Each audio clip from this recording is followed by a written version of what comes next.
We've more than once had a look at the 24th chapter of Matthew, and I just read a couple of verses right at the beginning of that chapter. It says, Jesus left the temple and was going away when his disciples came to point out to him the buildings of the temple. By all accounts, the temple in 2,000 years ago was an astonishing structure. It was magnificent. So no wonder the disciples are just making a comment about it. Jesus answered them, but you see all these, do you? Truly, I say to you, there will not be left here one stone upon another that will not be thrown down. And well, that kind of took the wind out of their sails somewhat, and they were a little astonished at this. And here comes their question. As Jesus, sat on the Mount of Olives, and here they are, there's the temple in the distance there. The disciples came to him privately saying, tell us, when will these things be, the things I've just been reading to you now?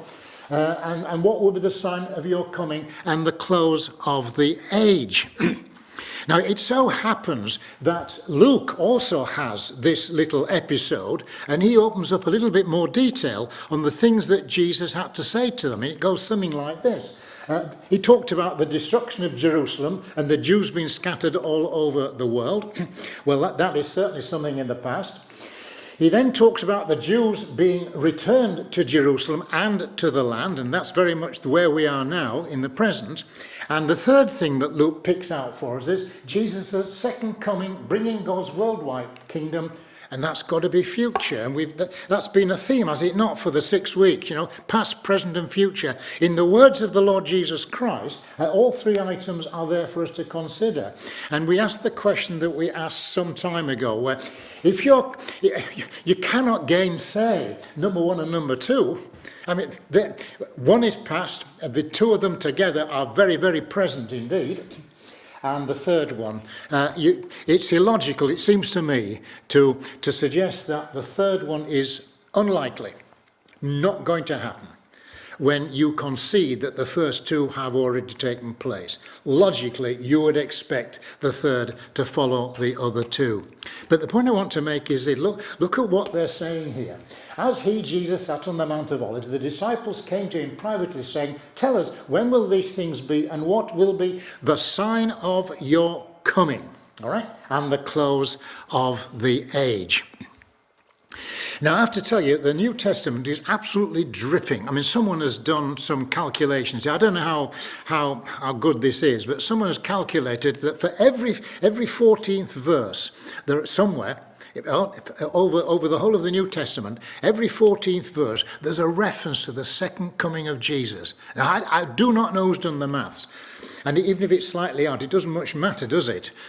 I don't know how many verses there are in the New Testament, but if every 14th, on average, there's a reference to the second coming of Jesus, we must surely be being told something there that's worthy of our attention. And the starting point is when Jesus ascended to heaven. Here are the angels speaking to Jesus, to his disciples. He's now gone to heaven. This is on the Mount of Olives. Again, you'll notice, it says, men of Galilee, why do you stand looking into heaven? This Jesus who was taken up from you into heaven will come in the same way as you saw him go into heaven. And the message of the New Testament, it seems to me, is absolutely unmistakable. And yet no one seems to care. And no one seems to know all about it. And yet the New Testament is just full of references. Now, we often read in the New Testament of Jesus as the Son of God, and that comes because of the circumstances of his birth. You can check that. Funnily enough, we've just been looking at Luke there. The first chapter of Luke has a nice little picture presented to us of how it came to be that Jesus should be the Son of God. What is interesting is this, though. Jesus chooses another name for himself, and that name is Son of Man. Now, I'm not taking time out to explain why he would do that, but just you can find this out for yourselves. I'm not making this up at all. Son of Man is a name that he applies to himself. And what seems to me to be important here is that he talks about his return either as the day of the Son of Man, or the day of the coming of the Son of Man. He uses those phrases a lot in relation to his second coming. Now, he uses this phrase in Luke's record of the gospel in connection to the signs that will be present on the earth when he comes back. In other words, from Jesus' perspective, there are things to look out for which will tell us how near his coming is. We're not told precisely when he's going to come. There's no day, there's no hour, there's no minute given to us in the Bible to say, right, that's precisely when Jesus is going to come back. We're not given that sort of precision, but we are given clues. We are given clues as to how close that second coming is. We are not left completely in the dark. And I have to say, I think that's rather good news myself. Of course, if you're not in the slightest interest, or you'd rather that Jesus wasn't coming back, then I guess that may be deemed to be bad news. But I think it's good news that if there is this deep expectation of Jesus coming back to the earth, to be given some clues as to when that might be, seems to me, as I say, good news. And now I've found 6 of these. Can I present these 6 to you in the next few minutes? This is... And they're all from Luke, by the way, so easy to find. When you see Jerusalem surrounded by armies, then know that its desolation has come near. These are the days of vengeance to fulfill all that's written. They will fall by the edge of the sword. They'll be led captive among the nations, and Jerusalem will be trampled underfoot by the Gentiles, that's the non-Jews, until the times of the Gentiles are fulfilled. This is Jesus just telling his disciples, in addition to the points that we saw earlier about the destruction of Jerusalem, is that Jews will be scattered far and wide, kicked out of the land, Jerusalem destroyed, and it will be, as it were, downtrodden by folk who are not Jews. And Jerusalem was lost to the Jews for, round figure I guess, for about 2,000 years. Now, however, it is back in Jewish or Israeli hands in 1967. So the sack of Jerusalem in the top picture is now replaced with a vibrant city. You can go there today and see just how vibrant is still as good a word as any. How vibrant a city Jerusalem is now, and it's deemed to be by the Israelis as their capital, the capital of Israel. I don't deny that that's a contentious issue. There are plenty of people, plenty of nations, even some folk in the United Nations, who are dead against the notion that Israel or the Jews should think that this is their spiritual home, that they have a right to it.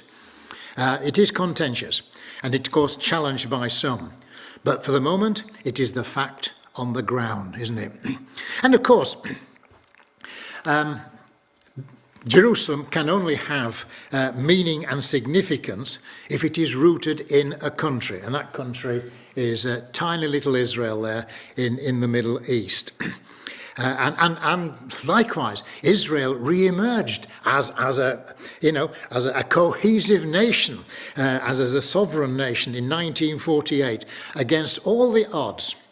There was opposition to it right from the word go, but it's still there. All right, and there are a number of surrounding nations and groups who have tried to remove Israel from the map of the Middle East with no success, and will keep on trying. There are those who strongly object to the presence of Israel in the land. You'll see when I'm going in a moment. I'm making no other comment about those two issues, Jerusalem and Israel, for the moment.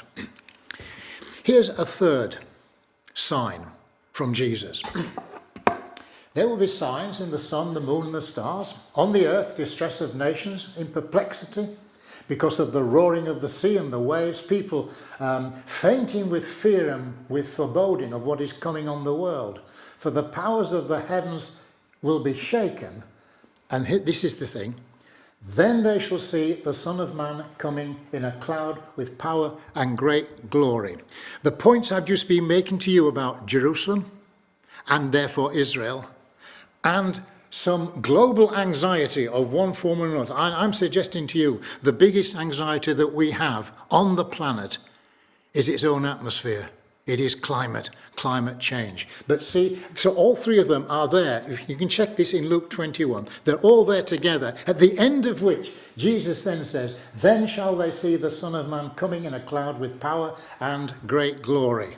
So this is to do with the coming of Jesus, and Jerusalem, Israel, and global anxiety are taken to be three quite distinct signs of the coming of the Lord Jesus Christ.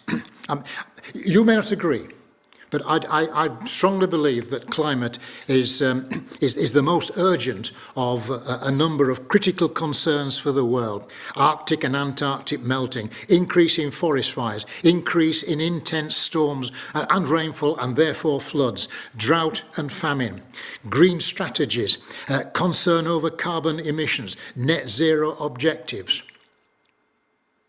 You may have gone for something else to express the concern for what we are doing to climate on the planet. But the bottom line is this. It's the Earth's atmosphere that makes life possible on this planet. If you wreck it, if you trash it, what have you got left? Nothing. If the very life of the planet depends on the atmosphere and we damage it severely, what's the future? It is quite a critical concern. But then, elsewhere, who would have thought that a tiny little virus could cause so much disruption to life globally, as we now know for the last 2 years? Who would have thought that Russia's invasion of Ukraine would threaten so many aspects of countries' economies near and far? You know, there was a time, and I can remember even teaching this stuff, there was a time globalization was deemed to be the great idea. It would, if I might use another phrase which we apply in this country, globalization was seen as something that would level everything up in the world. Yeah? Those countries that were deemed to be developing would be developed even further. There will be, as I say, this levelling up through the process of globalization, where nations were connected to one another through trade and other things. Interconnectedness has got an Achilles heel. Because we've now discovered that, for example, because of this current crisis between Russia and Ukraine, there are some countries who are fearful for their fuel supplies. There are some countries who are fearful for their fertilizer supplies. There are some countries in the world who are fearful for their supply of wheat. This is one small part of the world that's involved in a war or a military operation, if you happen to be Russian. But nonetheless, because of what's going on there, the ramifications spread far and wide. That's what globalization is about. That's what interconnectedness is all about. So, and there are growing and grave concerns, therefore, for the future of the planet, and, well, such as has never been witnessed before. We're even talking about increasing our GDP applied to defence. How many, you will probably know them. There are a number of countries now in Europe who are assessing the size of their army, the readiness of their army. All of that springs out of this threat, this perceived threat from Russia through what's going on in Ukraine. Oh, and then of course there are people elsewhere in the world who are very concerned for a possible threat from China, who seems to have a number of influences in various parts of the world, and people can see that Chinese influence, particularly in Africa, in Asia, the Southeast Asia, and into the Pacific, are deemed to be quite threatening. So what I'm trying to get at here is there are a whole range of anxieties. Our world is not at ease with itself. I don't think anybody would deny that. And you certainly hear a lot more statesmen talking about these uncertain times. What kind of a future is that for another generation to come? These uncertain times. So all three signs that I've just brought to your attention there, Jerusalem, Israel, and global anxiety, are related to the coming of the Son of Man. And the high point is that they are here now. All right? Oh, but there's more, if I get this right. As it was in the days of Noah. There are two views which are worth considering here. This was the view of Jesus when he taught. This is his language. As it was in the days of Noah. Just as it was in the days of Noah, so will it be in the days of the Son of Man. Notice the phrase every time. They were eating and drinking, marrying, and were given in marriage until the day when Noah entered the ark. The flood came and destroyed them all. Nothing is wrong at all with the activities which are brought to our attention there. But the point is that encompassed life, and that's all that life meant to those people at that time. All right? That life was, we were just simply consumed with those issues, which for many people, well, that's what life is all about. That's what makes life tick on the planet. Those are Jesus' words. When I actually go back to the days of Noah and I discover what's been written then, I find this. The Lord saw that the wickedness of man was great in the earth. Every intention of the thoughts of his heart were only evil continually. Now the earth was corrupt in God's sight, and the earth was filled with violence. Jesus didn't mention that. But that's what the days of Noah were like. It was a violent world, and you may not agree with this, but am I not right in thinking that the whole concept of terrorism is something which has arisen in our generation? There have always been rebels and revolutions throughout history, but there is an alertness in our society now, and in the world in general, about terror. Think of all the safety measures which are now taken in various parts of the world. It seems to me that we do live in a violent world. And I'm suggesting to you that concerns over safety and security across so many different areas of life is an indicator of just how uncertain we may be about how secure we are, how safe we are. Ours is a violent world, I'm suggesting to you. This is one of Jesus's comments. But he hasn't finished. He then says, as it was in the days of Lot. Again, these are Jesus' words. This is his view of those days. Likewise, just as it was in the days of Lot, they were eating, they were drinking, they were buying, they were selling, planting and building. But on the day when Lot went out from Sodom, fire and sulfur rained down from heaven, destroyed them all. Here it comes again, see? So will it be on the day when the Son of Man is revealed. What's wrong with all of those items? Eating and drinking and buying and selling and planting, building. Life goes on. That is life, we would say. A day to day across the globe. That's what life is. That's what makes this world tick. When I go back to the days of Sodom, I discover this description here. Then the Lord said, the outcry against Sodom and Gomorrah is great, and their sin is very grave. The men of the city, the men of Sodom, both young and old, all the people to the last man, surrounded the house, and they called to Lot, where are the men who came to you tonight? Bring them out to us, that we may have sex with them. It's over 50 years now since homosexuality was decriminalised in this country, whilst in 2010 we had the Equality Act being passed. And since then, LGBT rights have been strengthened by law. Homosexuality has clearly been around for thousands of years, but ours is the first generation in history to legislate for it. It is upheld by law.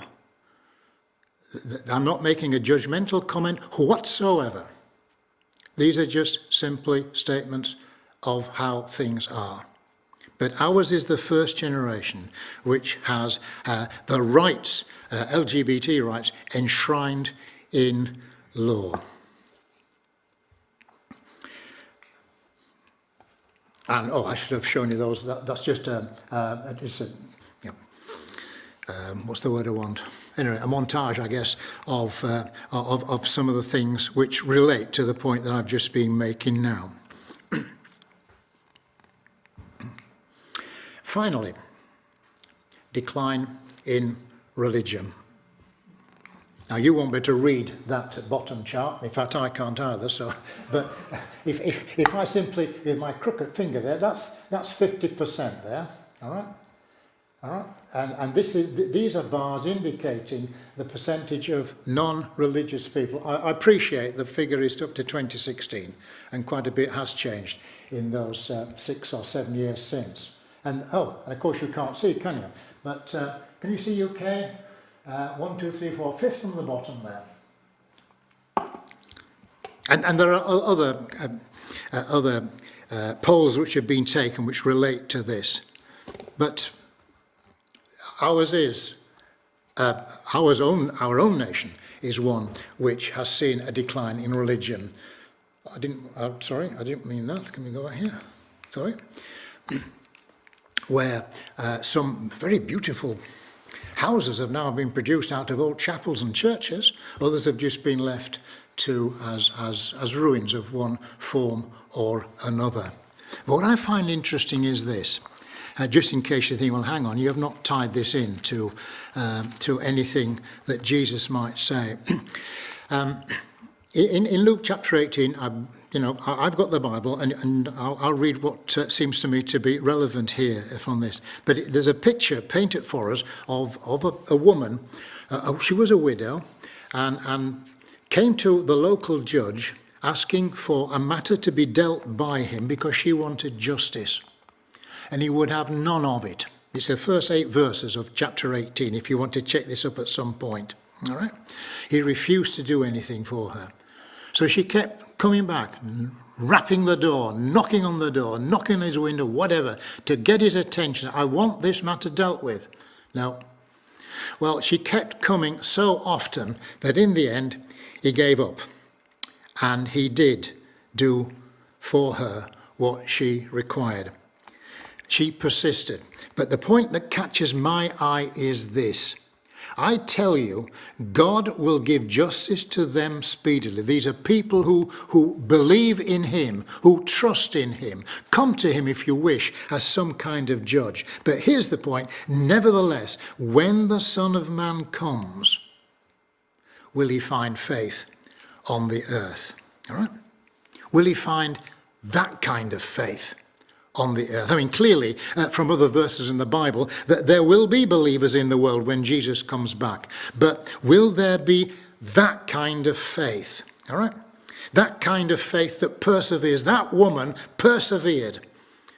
And Jesus is saying, when the Son of Man comes, those people who claim to believe in me, and this obviously these are the words of Jesus, our primary concern will be that to do with Christianity. But he's simply saying, when the Son of Man comes, when I return, how many people will there be who are persevering, who are persistent in their faith and hold fast to it no matter what? Later on, Peter wrote these words. Scoffers will come in the last days with scoffing, following their own sinful desires. They will say, where is the promise of his coming? All things are continuing as they were from the beginning. The building, the planting, the eating, the drinking, the marrying, the giving in marriage. It's always been there. Always will be there. And this matter of the second coming of Jesus is a matter of no consequence whatsoever. They will scoff at the notion. Peter then goes on to say, the Lord is not slow to fulfill his promise. He is patient toward you, not wishing that any should perish, but that all should reach repentance. Here's the point. But the day of the Lord will come like a thief. Let's make sure we're not part of the prophecy, you know? Well, now, as I see it, the sun is setting on our stewardship of this planet. And here's a summary of those points that Jesus has brought to our attention. These are the signs from Jesus. Jerusalem, Israel, global anxiety, I picked out climate, widespread violence, gay rights, and decline in religion.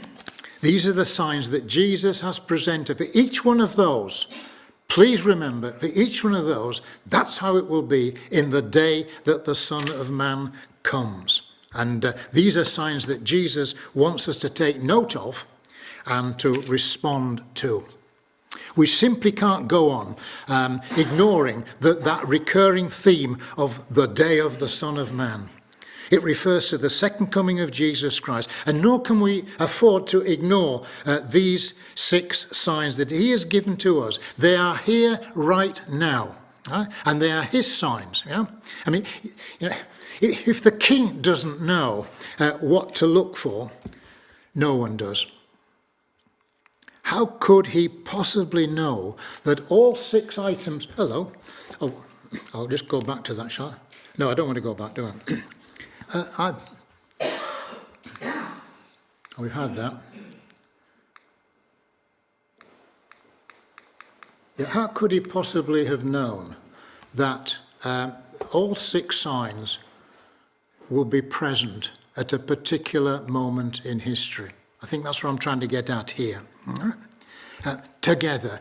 By chance, you may say, well, 1 or 2, somebody could guess that one of those things might be true in the far distance. 2 possibly. But all 6 together, that's too much of a stretch, it would appear to me. I mean, what more evidence would we want? Here are some final comments from Jesus. Again, Luke 21. Then they shall see the Son of Man coming in a cloud with power and great glory. Remember, Jesus left the earth, his ascension, in a cloud. Now, when these things begin to take place, straighten up. I love that phrase, but this is the ESV. Straighten up and raise your heads, because your redemption is drawing near. When you see these things taking place, know that the kingdom of God is near. The language could not be more explicit, could it? And then he goes on to say this. Watch yourselves lest your hearts be weighed down with dissipation, drunkenness, the cares of this life, eating, drinking, marrying, giving in marriage, buying, selling, planting. Right? And that day come upon you suddenly like a trap, for it will come upon all who dwell on the face of the whole earth. Stay awake at all times. Don't get caught out, is the message from Jesus. When he comes, he promises to bring a very different kind of rulership to the earth, and with it a world entirely without any threat, a world of permanent peace and righteousness, something way beyond our present experience, and which deep down we know is needed. But it will be very real, and it's coming soon to a planet